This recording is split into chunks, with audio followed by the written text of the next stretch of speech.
Diatta, Crépin au second poteau, Habib Diallo qui remise dans l'axe et la défense congolaise qui essaie de se dégager.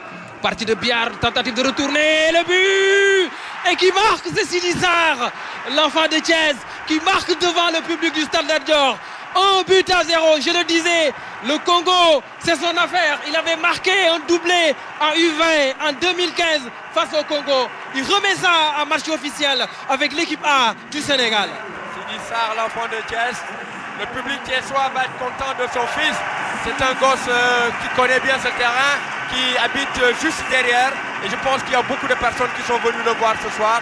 Qu'il marque aujourd'hui devant le public thiessois. C'est une très bonne chose. Sur ce corner, il y a eu véritablement cette première tête d'Habib, la défense qui a cafouillé. Et après maintenant, regardez ce retourné de Sadio Mané et cette reprise de volée de Sidi Sarr qui ne laisse aucune chance au gardien de but. Ouais. Le gaucher qui marque avec un pied droit. Véritablement, ça ne pouvait que bien commencer pour cette équipe. Contrôle avec la cuisse suivi d'un enchaînement. Très joli but. Très joli but sur Sidi Sarr, l'enfant de Walidane, passé par Dakar Sacré-Cœur, Bourg Petite Côte, Châteauroux, qui joue en ce moment à Nîmes en première division française. 1-0 donc pour les Lions. Aliou Cissé a eu raison de lui faire confiance. C'est un bon footballeur. C'est un joueur qui a une patte gauche véritablement qui peut faire mouche. Et aujourd'hui, il le montre avec ce but ce soir. Ce matin, j'ai rencontré son papa au Stade Lat Dior. Il s'affairait autour de l'organisation du fans club de Sidi Sarr. Il était fier de son fils. Et le voilà, qui le lui rend bien. Ah oui. La famille Sarren avec les Bibi, les Moussard, les Gossard, tout le monde, Sidat Sarr est une grande famille. Et aujourd'hui, ce sont les enfants qui sont en train de faire de belles choses. Et il connaît bien cette pelouse, Sidi Sarr, où il a joué dans les Navétanes avec son club de cœur, le Walidane. Et là, on va surveiller le corner sénégalais avec Crépin Diatta. Le but est venu d'un corner, une phase arrêtée. Il va falloir peut-être remettre ça sur ce coup-là avec Crépin Diatta à la baguette au premier poteau. Le renvoi Idrissa Gana Gueye. Gana qui décale vers Sadio Mané. Le centre de Sadio Mané. Habib Diallo, le deuxième but sénégalais. Habib Diallo, l'enfant de Grand Thiès, lui aussi thiessois. Et c'est le match des Thiessois ce soir. Ah ouais. Les Thiessois qui ont répondu présent ce soir pour véritablement montrer à Aliou Cissé qu'il avait raison de leur faire confiance. Sur deux corners, les deux Thiessois marquent ce soir. Ça, c'est pour le grand bonheur du public thiessois. Et c'est son premier but avec l'équipe nationale A pour sa troisième sélection. Habib Diallo, l'attaquant du FCMS, en feu en ce moment. Il a marqué 8 buts avec son club. Il est surnommé du côté du Metz, monsieur 80%, puisque depuis le début de la saison, il a marqué 80% des buts de Metz. Et regardez ce beau contrôle de Sadio. Cette belle passe qui démarque véritablement Habib Diallo, qui catapulte bien le ballon, qui met le ballon hors de portée du gardien. Et voilà un but qu'il faut montrer aux écoles de football. Ouais, on le disait, le jeu de tête, c'était l'une de ses forces et il l'a prouvé sur cette action-là. Mohamedou Habib Diallo, qui a joué à l'ancien. Je le disais, si cette équipe parvenait à marquer le premier but, après ça pourrait être simple. Mais il va falloir maintenant être très concentré. C'est un moment décisif. Il va falloir qu'on continue à être concentré. Le corner congolais et Khalidou, plutôt Habib Diallo qui vient défendre et c'est lui qui concède le corner. Il a joué à l'ASC Atomique de Grand Thiès. Ouais. Et tout son quartier est derrière, tout comme l'ensemble du peuple sénégalais. 2-0 après 28 minutes de jeu. C'est déjà pas mal. Le corner congolais et le coup de tête. Il y a eu derrière le raté de Habibou Diallo sur le renvoi. En tout cas, Ganvoula avait fini de placer son coup de tête. Ibrahima, je vois une équipe sénégalaise très sérieuse dans ce qu'elle fait. Une équipe très appliquée dans ce qu'elle fait. Il y a des ratés, il y a des pertes de balles. Mais on sent une intention, on sent un projet qui a été mis en place par l'entraîneur pour pouvoir mettre le ballon à terre et le jouer, et se créer des occasions. On n'a pas pu marquer dans le jeu, mais on a eu des phases arrêtées, des corners. Et sur ces deux corners, le Sénégal marque 2 fois. Il va falloir maintenant continuer à jouer sur ce même tempo. Et Sadio Mané a signé une passe décisive dans cette première période sur le but de Habibou Diallo. La talonnade de Ismaïla Sarr, la montée de Wagué, le centre au second poteau un peu trop fort, un peu paniqué. Souka a concédé le corner. Ah ouais, cette montée de Wagué est très importante. Ce déroulement sur le côté, ce centre qui n'a pas trouvé preneur, mais les défenseurs, ouais. Corner rapidement joué. Sadio Mané qui a voulu certainement enrouler au second poteau. Sadio Mané. Il aime bien cette position. Et il combine beaucoup avec Crépin. Il y a déjà une relation technique intéressante entre les deux. Prince Ibarra. Et ce qui est intéressant, regardez les Sénégalais, dès la perte du ballon, on voit un pressing à la perte pour empêcher la première relance. Ça aussi c'est intéressant. Empêcher à l'adversaire de progresser et regarder faire la faute pour pouvoir se replacer derrière.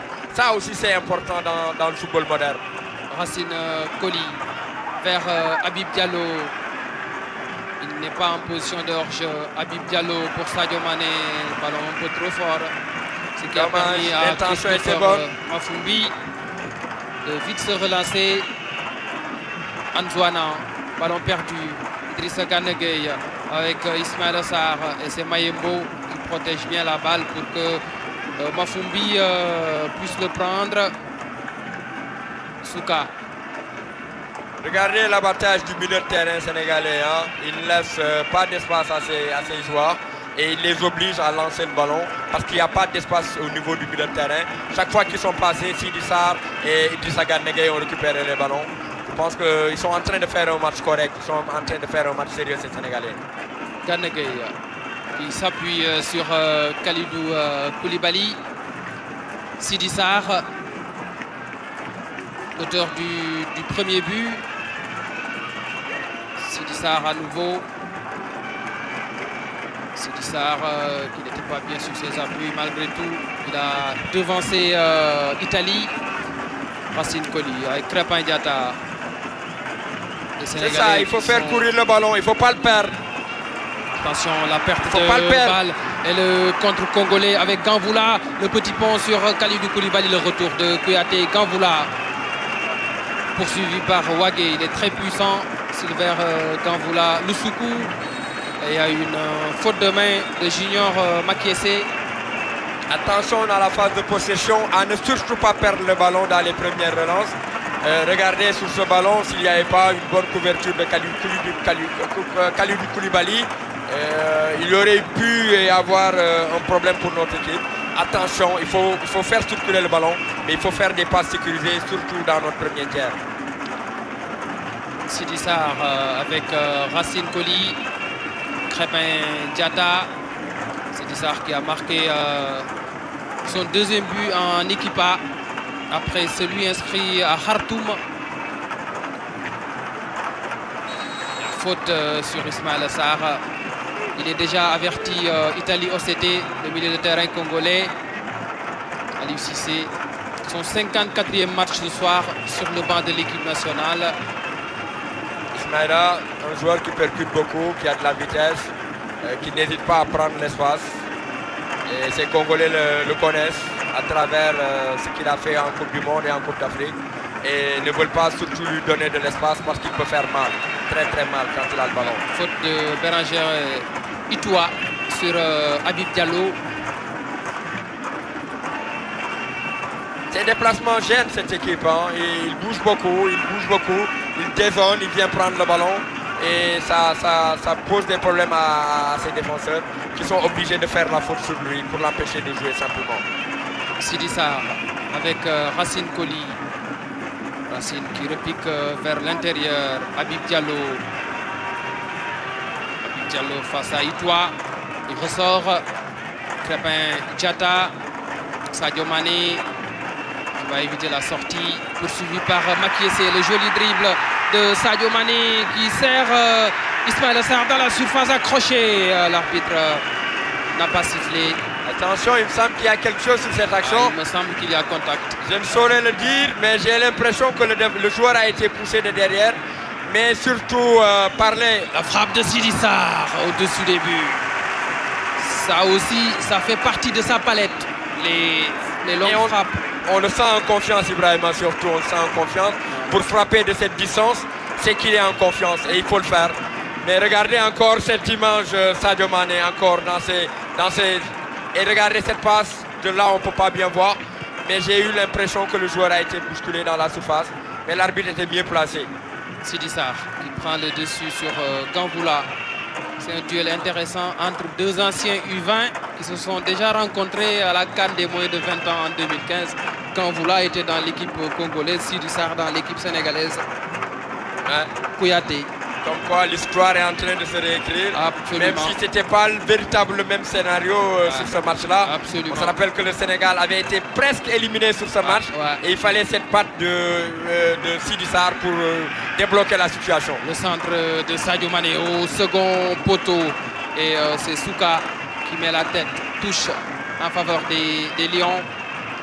Valdo, l'ancien joueur du PSG, élégant numéro 10. Grand footballeur. Qui a joué au PSG entre 1991 et 1995. Il a également fait la Coupe du Monde 86 et 90 avec le Brésil. Simplement un grand joueur de cette grande équipe du Brésil. Wagué, Crépin, Sadio Mané face à Junior Makiessé. Sadio Mané qui ressort.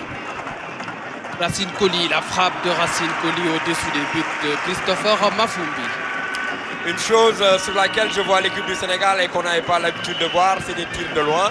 On voit un peu 2 fois de suite des tirs de loin avec Sidi Sarr et Colli. C'est bien parce que des fois les défenses sont tellement regroupées qu'on ne peut pas passer. Il va falloir faire des tirs de loin. Et ça aussi c'est une nouvelle palette qu'on doit avoir dans notre équipe nationale. La déviation de Gamboula vers Prince Ibara. Colli pressé par Junior Makiessé qui fait la faute. Très bon joueur ce Colli, très technique, très teigneux en défense, mais aussi qui apporte beaucoup au niveau de l'animation offensive, de même que Wagué sur son couloir. Des joueurs aujourd'hui qui avalent facilement l'espace, qui ne restent pas derrière. Ismaïla Sarr qui a laissé le couloir à Wagué. Ismaïla Sarr. Sarr qui poursuit son effort, le centre.